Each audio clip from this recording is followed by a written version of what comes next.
俄罗斯自古以来就不是地缘强国，只是苏联把俄罗斯带到了它本不该有的高度。近期，俄罗斯军方宣布放弃维修库兹涅佐夫这艘唯一的俄罗斯航母，再次坐实了上面这句中文互联网上对俄罗斯的论断。对俄罗斯来说，更糟糕的是，就连他昔日的国际小迷弟阿塞拜疆也倒戈向西，出兵支援乌克兰。中亚国家哈萨克斯坦更是退出独联体货币组织，倾向中国。究竟是什么原因让俄罗斯从上世纪的超级大国混到了如今连航母都修不好的地步？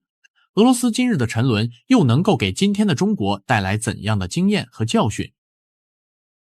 提起俄罗斯，中国的朋友们最先想到的或许还是 T-34 坦克的钢铁洪流，还有喀秋莎火箭炮的炮火洗地，仿佛俄罗斯还是那个能和美国匹敌的超级大国。可你想过没有，这些关于俄罗斯很强大的想象十有八九都是苏联留给俄罗斯的遗产。至于苏联之前那个历史时间更漫长的俄罗斯究竟怎么样，几乎很少有人能想起。苏联的缔造者列宁曾给过俄罗斯这样的一个评价：俄罗斯是帝国主义最薄弱的一环。究竟是什么原因让列宁如此瞧不起他的祖国？难道俄罗斯自古以来就很拉胯吗？作为一个地地道道的俄罗斯人，列宁绝对比任何一个中国人更懂俄罗斯。他意识到俄罗斯很弱的问题不是一天两天的事，而是地理位置和历史传统决定的。不信就看看地图，俄罗斯在哪里？它既是欧洲的边缘，也是亚洲的边缘。这个国家大部分领土都在高纬度的西伯利亚，终年冰天雪地，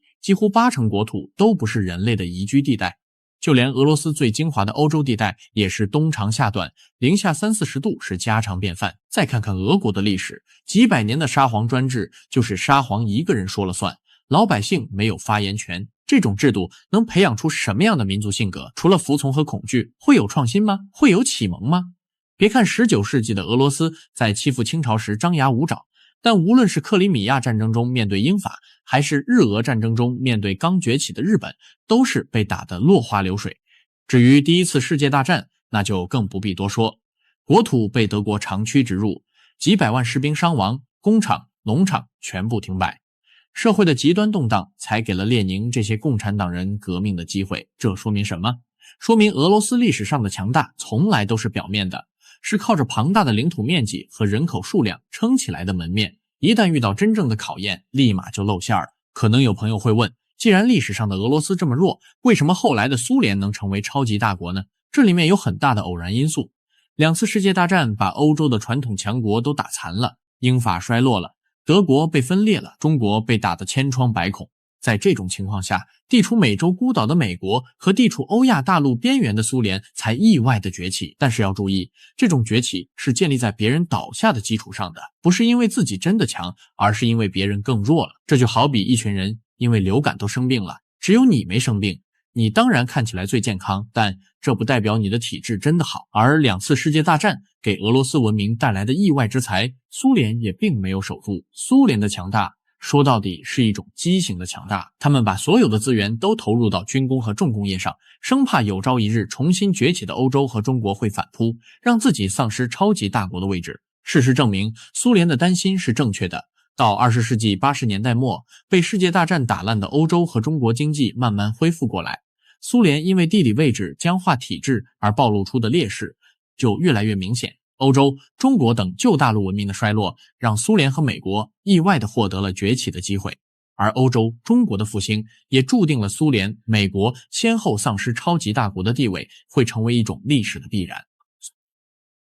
苏联解体后，俄罗斯虽然继承了庞大的军事遗产，一时间在军事这一个领域里，看似还有和美国掰手腕的实力，但正所谓天下没有免费的午餐，俄罗斯在继承苏联军事遗产的同时，也延续了苏联的扩张病。什么叫扩张病？就是俄罗斯虽然衰落了，但他还总觉得自己依然是超级大国，总想着要在世界各地显示影响力。可问题是，俄罗斯还有苏联的那个实力吗？欧洲和中国还是像二战和冷战一样，忙着内斗或恢复元气吗？俄罗斯初期的军事行动中，人们也经常能看到俄罗斯的胜利，比如2次车臣战争，其中第2次车臣战争奠定了普京在俄罗斯政坛内的强人位置。但这是什么性质的胜利？这是一个拥有 1.4 亿人口的大国，动用了几十万军队，花了10年时间才镇压了一个只有130万人口的小共和国。但普京政府却将这种不对称的胜利宣传为重振俄国雄风，恢复大国地位。老百姓听了当然高兴，以为俄国真的再次伟大起来了。可实际上，早在车臣战争暴露的问题，比如装备落后、指挥混乱、士气低落，这些俄军的根本问题被深层的掩盖了。2008年，俄戈战争爆发后，俄军用5天时间击败了格鲁吉亚军队，但和车臣战争相似，俄罗斯用20万军队打4万平方公里的格鲁吉亚，本质上还是一种以强胜弱的战争。2015年，俄军介入叙利亚内战，靠远程空袭打击一些缺乏防空能力的反政府武装。然而，在叙利亚反对派做鸟兽散后，俄罗斯却并没有从根本上帮助叙利亚彻底肃清反对派，派遣地面部队常驻叙利亚，将叙利亚变成自己在中东的一颗铆钉。这就为叙利亚阿萨德政府去年的垮台埋下了伏笔，也证明了俄罗斯对自身实力、地缘局势有着严重的错判。直到2022年俄乌冲突爆发后，俄罗斯发现自己花了3年的时间都拿不下一个小自己很多倍的乌克兰，才意识到自己的问题。究竟什么原因让俄罗斯能够在车臣、格鲁吉亚和叙利亚接连获胜，到乌克兰这里却不行了？因为乌克兰的地缘位置远不同于身居内陆的车臣、格鲁吉亚，这意味着乌克兰比这2个国家更容易拿到国外的援助，受到外部力量的干涉。同时，乌克兰还在北约东扩的必经之路上，无论是北约还是俄罗斯，都把乌克兰当成自己预防对面入侵的一道屏障。这也就注定了俄罗斯和北约围绕乌克兰开展的冲突是不可避免的。俄罗斯在收拾车臣、格鲁吉亚这些西方的非核心地带时，欧美尚可睁一只眼闭一只眼，可俄罗斯一旦敢碰乌克兰，西方就必然全力相助，因为这是一场关乎俄罗斯还是欧墨，谁主导西方秩序的问题，这是一场你死我活的零和游戏。然而，由于俄罗斯之前军备废弛、指挥涣散的问题，从车臣战争时期就没得到很好的解决。在临近乌克兰这场大考时，所有的问题几乎都集中爆发了。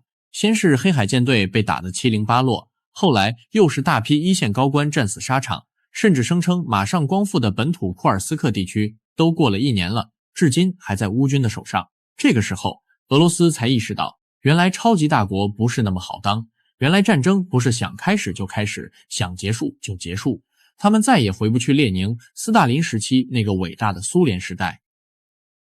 如今的俄罗斯不仅几乎丧失了黑海的制海权，就连俄罗斯唯一的航母库兹涅佐夫号也宣布彻底报废。航母在今天几乎是一个地缘强国的标配，俄罗斯放弃航母也就等同于放弃了苏联红海军的全部遗产，意味着俄罗斯彻底失去了海外的投射能力，更失去了和美国角逐海洋霸权的资格。俄罗斯现如今的地缘环境究竟有多糟糕？就连一向被视为俄罗斯后院的中亚地区也受不住了。哈萨克斯坦带头退出了独联体货币组织，跟中国的贸易高达300亿美元，远超同俄罗斯的贸易。究其根本，是因为俄罗斯除了在前线不能取得进展外，经济实力也急速下滑。从去年开始，俄罗斯的军方就占 GDP 的 8%， 占政府财政的 40%。这种常态化的军费开支让俄罗斯根本无暇顾及自己的外贸和民生，所以中亚俄罗斯脱钩转而拥抱中国几乎是必然的。俄罗斯乃至中国国内很多对俄罗斯抱有好感的朋友们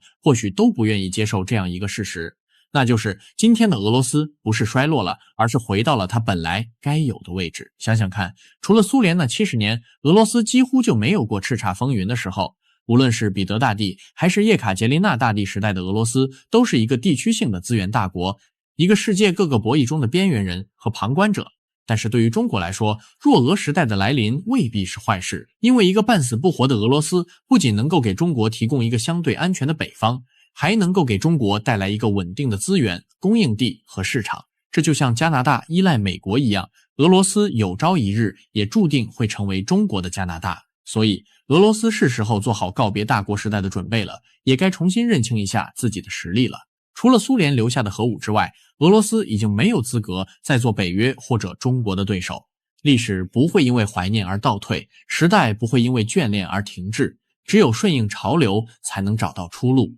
只有面对现实才能赢得未来。中美博弈的核心领域是哪些？芯片、军事、科技、金融其实都不是，涉及国本的粮食、才是中美所有争夺战中最为激烈的领域。以粮为鉴，可谓屠人于无形，所到之处那是血流成河，赤地千里，却又兵不血刃。苏联直接被美国用粮战搞到解体，海地因被其控制了农业，至今都需要摊泥饼充饥。印度、智利、日本等世界上多不胜数的国家，被美国用粮食威胁摧毁的国家比比皆是。在这个世界上，没有谁能比美国将粮食武器运用得如此炉火纯青，而掌控中国14亿人的口粮，更是美国一直贼心不死的美梦。2008年，如果我们没有赢下那场足以左右国家生死的中美粮战，恐怕这个时候我们10克黄金也换不来1碗米饭。2008年那场中美粮战，美国控制着全球 80% 粮食贸易的4大国际粮商联合做空中国粮食，想控制中国粮价。他们分别是 ADM、邦吉、加吉和法国路易达福。中储粮以1杠4打得4大粮商丢盔弃甲，损失超过1000亿美元。这场粮战的胜利打碎了那些想以粮食控制我国的美梦，然而这场胜利却是建立在那场中美大斗战惨败的血泪史上。早在1974年，4大粮商就对中国发起了进攻，他们想法设法的进攻中国农业，但在中国进口配额制护城墙般的政策下，中国农业没有受到丝毫影响。什么是进口配额制？简单点说，比如我们粮食每年有100万吨的缺口，但是我们只会进口75万吨，剩下的缺口用以刺激本土的农业。设置了上限，就意味着中国不会无止境地购买美国粮食，他们也就无法对中国粮价产生冲击。直到1999年一个转折点的出现，就是中国加入世贸 WTO。在这之前，美国可是拒绝了中国整整15年的时间。想要美国同意的主要条件就是中国必须对美国开放全部的粮食市场。用脚趾头想都知道美国想干什么。为了国家的发展，在激烈的谈判交锋中，中国取消了大豆的进口配额制度，并降低农业关税。条款在1999年4月10日签署的中美农业合作协议中生效。在中国代表签完字的这一刻，4大粮商相视一笑，立即拉开了大规模入侵中国农业大战的序幕。在国际资本的角逐场上，赤手空拳的中国农民哪里是资本家的对手？美国孟山都公司研发的转基因大豆，不仅高产出油率，还要比普通大豆高出 5%， 加上美国政府高额的补贴，成本更是低到恐怖。美国的一袋大豆哪怕是飘过太平洋来到中国的海岸线，价格仍然比中国本土大豆便宜1半都不止。碾压式的价格迅速冲垮了中国大豆，面对价格的暴跌，农民自然是不愿再种植。一时之间，中国的本土大豆种植产量迅速降低。到2001年时，中国一跃成为了世界第1大豆进口国，80%的大豆都需要进口。而这年距离中国加入 WTO 仅仅过去了2年时间，可见4大粮商操纵市场的实力。冲垮中国本土大豆种植户后，美国政府和4大粮商串通一气，开始挖坑。他们首先有计划地减少对中国大豆的出口供给，哄抬大豆价格。到2003年上半年，出口中国大豆的价格从1700元每吨暴涨至3500元。到了8月份，距离美国大豆上市不到1个月时，美国农业部突然发表声明，由于天气恶劣，本年的大豆库存将降至近20年的最低点。消息一经发布，全球大豆价格开始夺命狂飙，直接暴涨至4400元每吨。中国大豆企业开始拒绝采购，以库存大豆应付日常生产。面对中国企业的反制，掌握大豆话语权的美国有足够多的方法去绞杀中企。很快到了2004年3月，美国农业部再次宣布今年大豆的产量依然低迷。4大粮商加上国际炒家疯狂囤积大豆，大豆的价格迅速上涨至近30年来的最高位5500元每吨，并且没有丝毫停滞的趋势。此时中国的豆企已苦撑半年之久，库存也早已消耗殆尽，已是命悬一线。恐慌之下，中国向美国派出采购团，以4300元每吨的历史高价抢购了800多万吨的大豆。然而就在中企抢购之后的1个月，美国农业部又高调宣布了他们将调高大豆库存，国际粮商立即开始疯狂抛货，大豆的价格从5500元每吨暴跌至2200元，仅这一项就让中国损失了168亿人民币。更要命的还在后面，受上涨恐慌的影响，不少中国豆企与美国签订了长期巨额的大豆采购合同。这场精心做空的暴跌让中国豆企傻眼了，按高价采购，公司破产是迟早的事儿，如果违约赔偿天价，违约金也是一笔不小的数目。权衡利弊之后，大量中国豆企选择违约。很快美国粮商联手起诉中国豆企，索赔400多亿人民币。如果中国豆企敢不支付，他们不仅在全球范围内对中国进行大豆禁运，并在 WTO 起诉中国政府。这一仗中国可以说是惨败。2003年初，中国有1000多家大豆加工企业，到2004年年底几乎全部破产。ABCD 4大粮商开始趁火打劫，低价收购中国的豆企。中国的豆企仅仅存活了90多家，其中的64家为外资控股。短短1年的时间，中国的豆企倒闭了97%以上。不仅豆企惨败，豆农更是哀鸿遍野。受大豆价格暴涨影响，豆农在价格最高点时种植了大豆，可等到大豆成熟，大豆的价格被牢牢焊死在2200元每吨上。一年的辛勤忙碌不赚分毫，豆农在农田放声痛哭。这场阴影导致豆农再也不敢轻易种植大豆，中国大豆的产量进一步缩减，美国将中国大豆的上中下游产业全部绞杀。这一局面直到今天仍然无解，带来的直接影响就是在超市货架上常见的金龙鱼、香满园、胡姬花等品牌的背后，4大粮商才是最大的股东。